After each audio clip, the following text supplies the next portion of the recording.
kung may tanong kayo sa batas, agad niyang sasagutin po yan. Narito na ang ating kapuso sa batas, Attorney Gabby Concepcion. Good morning, Attorney! Magandang umaga din sa'yo, Maris. Ikaw, Maris, baka ikaw nakatanggap ka nito, ha? Well, nakatanggap na ba kayo ng text message na kesyo? Meron daw kayong kaso at aarestuhin na daw kayo.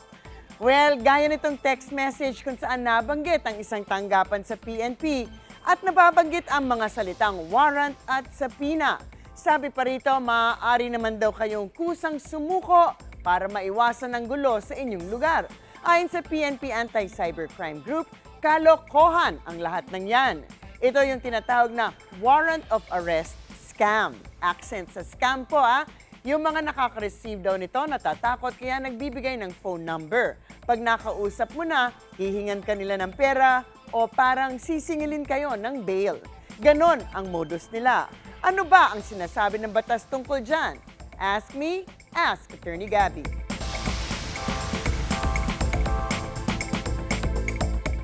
Ang tanong, attorney, ang daming version ng mga ganitong text. Yung iba galing daw sa piskal o prosecutor. Pwede ba talagang ipadala through text, email o online ang warrant of arrest?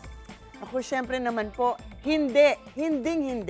Pag nakatanggap kayo ng ganyan, for sure, scam yan at kikikilan lang kayo ng masasamang loob.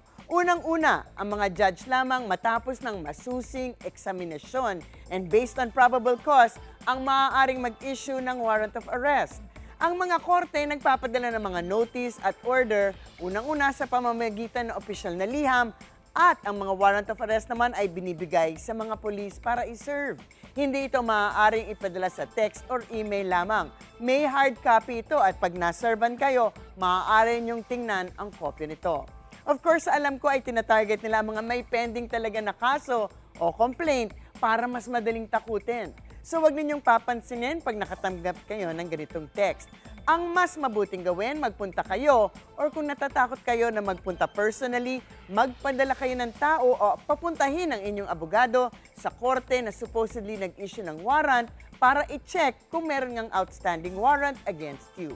Unless it is for a non-bailable offense, maghanda na rin ng pangpiyansa para mag-post kayo agad ng bail kung sakaling totoong may warrant para hindi na kayo matulog sa piitan. Attorney, kung sakaling nabiktima po ako ng ganitong klaseng modus, ano pong habol ko sa batas?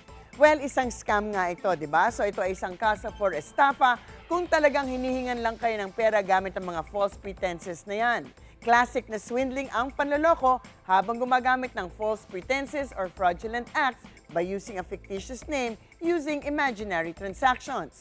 Siyempre, iba ang kaso kung totoong may warrant of arrest at hinihingin kayo ng pera para hindi kayo arestohin. Nako, extortion naman yan, tunay na pagkikikil at mas mabigat na kaso yan.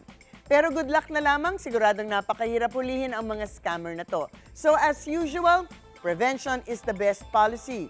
Tandaan, huwag magpaloko in case of doubt. Tulad nga ng sinabi natin, puntahan at i-verify ang information sa concerned na korte. Huwag na huwag ring tatawagan ang nagpadala ng message at huwag mag-click ng link kung meron man. Ito ay mga paraan para makausap kayo, ma-verify ang inyong identity at mahingan ng pera. Despite technology, hindi pa po talaga uso. Tandaan ninyo, ang pagpapadala ng mga important court notices at warrants via text or email. Kung makatanggap kayo ng ganyan through these channels, dead ma lang. So, siguro naman natandaan nyo na yan. Ang mga usaping batas, bibigyan po nating linaw para sa kapayapaan ng pag-iisip. Huwag magdalawang isip. Ask me, ask Attorney Gabby.